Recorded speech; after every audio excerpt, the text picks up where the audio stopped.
In this video, I will show you how to select elements from a vector using another logical vector. Logical vectors are, at the first glance, not really useful, because instead of, if you want to record whether a patient was treated or not, we can use a factor, or we can use another, just a character, a string. We don't need to have a special type for this particular case, true and false. But the logical vectors are incredibly useful for selecting data, for selecting elements of a vector that match a particular condition or rows from a data frame. So they are found, you will use them all the time for doing this particular task, not to record, say, treatment of a patient, but rather to select the patients that had a particular treatment. So here is how we can use them. I'm sharing my screen right now, and let's create a simple vector, a vector that only contains 3 values, 10, 20, and 30. And now I'm creating a logical vector, which I call cell for selection. And I do the following. I create this vector out of logical values, true, true, and false.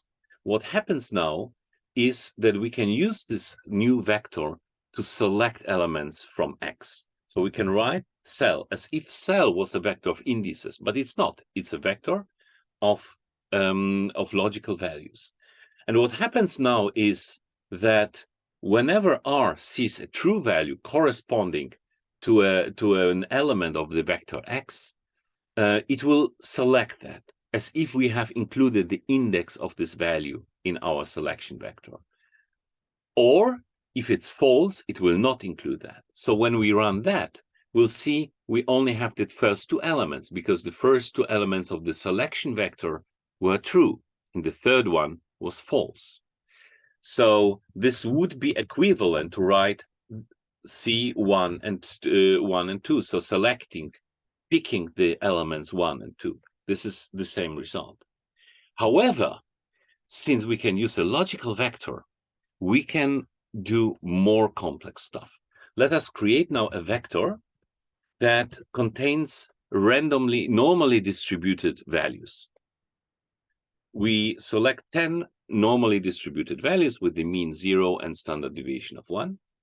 And if you take a look at X, there are some values here that are smaller than 0, some values which are larger than 0.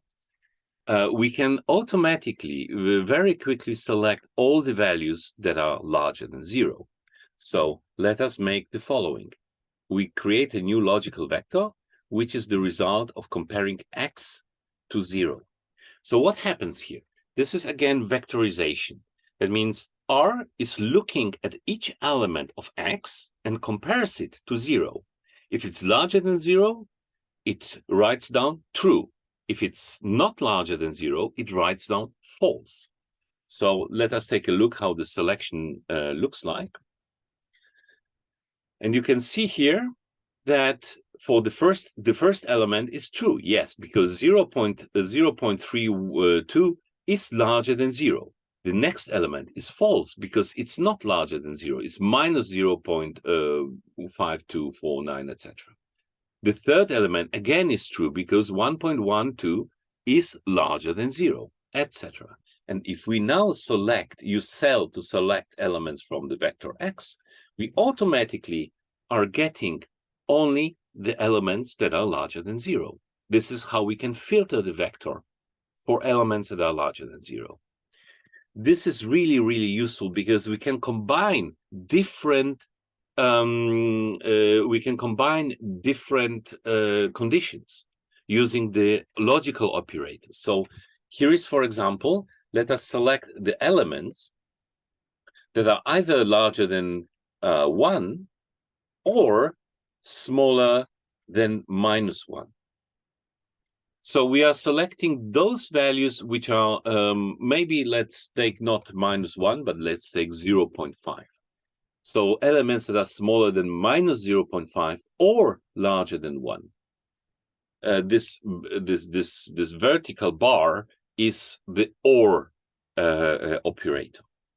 So let us take a look how cell looks like now. So first value, take a look, let's take a look again at x. The first value is 0.31. It's not larger than 1, and it's not smaller than minus 0.5, so this element gets a false. And then the second element is minus 0.52, so it's smaller than minus 0.5. That means the condition is satisfied, and we get a true. The third element is larger than 1, again, true. The fourth element is minus 0.34, so it is not smaller than minus 0.5 and not larger than 1, so we get a false. And now, if we write x and then use cell in square brackets to select elements from the vector, we will get only those elements that satisfy those two conditions.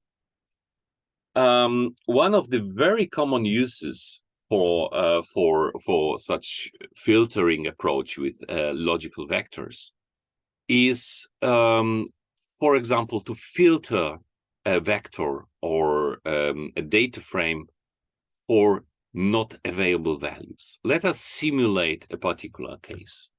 Let's say we have read from some data the following vector: 1, 20, xxx, 40. This is a character vector, so those are not numbers, but we can convert them to numbers using S numeric.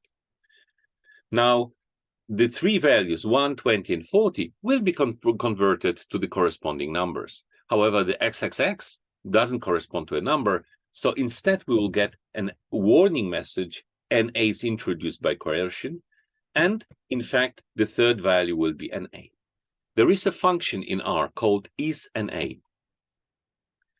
This function returns a true value whenever a value is not available, is NA, and returns false if it's something else.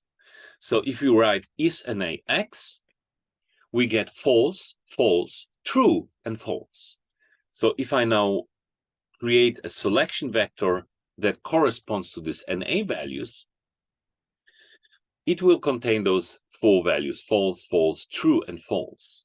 By writing xcell, we are selecting only the NAs, but this is not what we wanted. We wanted to select those values which are not NA. How do we do that? We can always invert a logical vector by using the so-called bank operator, or otherwise the negation operator, or simply said the exclamation mark. So this is how we do that. X exclamation mark cell, which you can read not cell, meaning it turns every false value into true and every true value into false. So let us take a look first. How does bank cell look like? It's as you see, it's the complement of cell. It's true, true, false, and true. So the NA value gets a false because it's not true, so false. And if we do this now, we will only get the values which are not NA.